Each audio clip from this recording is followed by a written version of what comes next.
Well, from the Hermes, I left the Hermes and I went into the medical department in a place called HMS Pembroke in Chatham, in southeast England, not far from where I lived. I was there because I wanted to be there because I lived nearby. My house was nearby. And in fact, I spent a few years there and actually ended up as being the last medical staff to leave because we were shutting it down as part of the defence cut.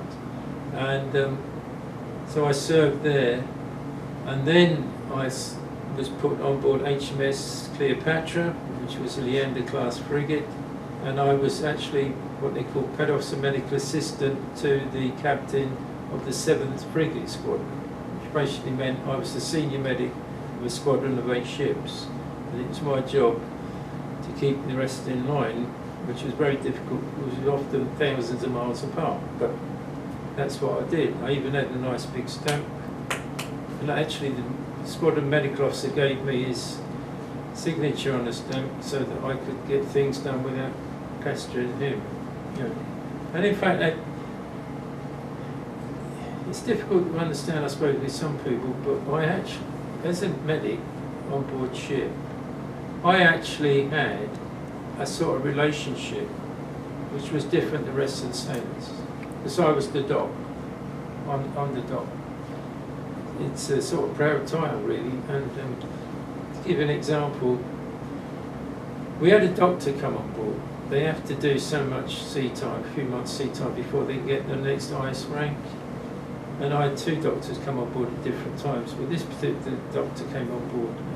I was showing him around the area, the dockyard, and where to go for various things, and introducing him to various people.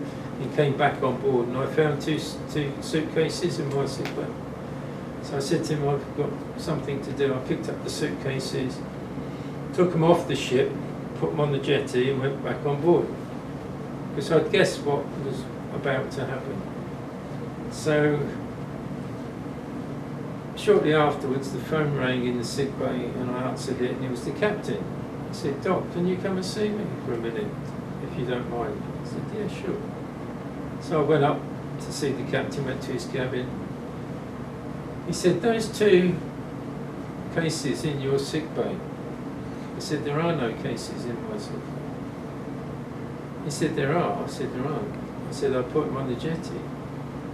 I said, "Why did you put them on the jetty?" I said, "Because you never know, there might be bombs." I said, "I never knew any cases were coming to my sick bay."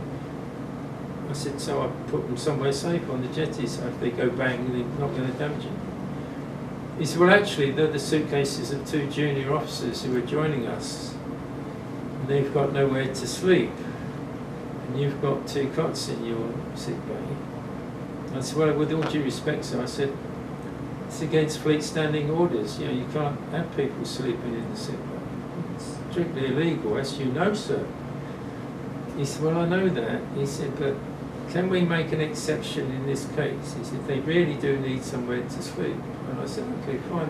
I said, "But my rules apply." I said, "Right." I said, "All they do is sleep in the sick bay.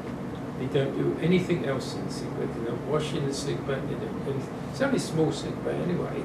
Got 2 cots and a sort of examination couch, a few drawers and stuff." So I said to him, I said, they can sleep in the sick bay. As soon as they wake up in the morning, they put everything back. They roll up the cots and everything, put them back in the wall, and they come up to the officer's wardroom, as we call it, the wardroom, up to the wardroom, and they do everything else there. He said, "Oh, that's fine." Now, he's the captain of the ship. He could have said, "Doc, 2 guys are sleeping in your sick bay." But because of the special nature of being the doc on board, you get that sort of respect. He's not going to tell you things.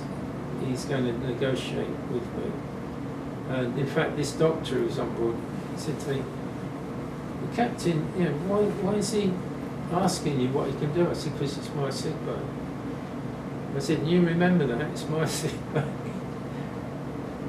And even the doctors coming on board actually accepted that. It was my sick bay, they were just visiting. I would help them all I could.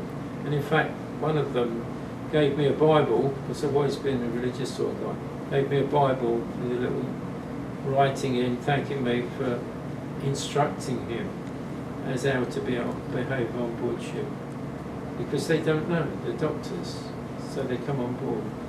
And I help them get used to the fact that they go off before me. I don't shoot off. They have to salute and ask permission. I have to ask all sort of things. And so you sort of work together. I always look at a crew on board a ship like a family. You may not like all of them, but you've got to work with all of them. So you look after all of them equally. When I'm preaching, I often sort of use some of these little stories to put a point across that crew is like a family. You don't like all of them. Some of them you rather not be with, but you're there. So while you're with them, you treat them with respect. You work together. You all do your job, and in the end, it all works. And that society could be like that. It'd be great.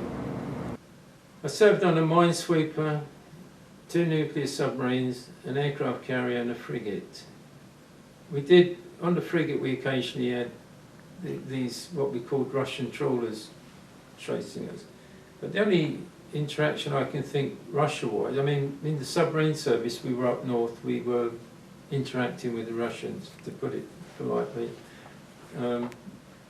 But on one occasion I actually got to look through the periscope at a new Russian submarine that had just been built and was on trials, and they didn't know we were there. So I suppose that was, and that's what the submarine service did at that time. It was the Cold War, and as one person once described us, we were Cold War warriors, and we went up and we were in the vicinity where Russians were, which is as far as I'm willing to say.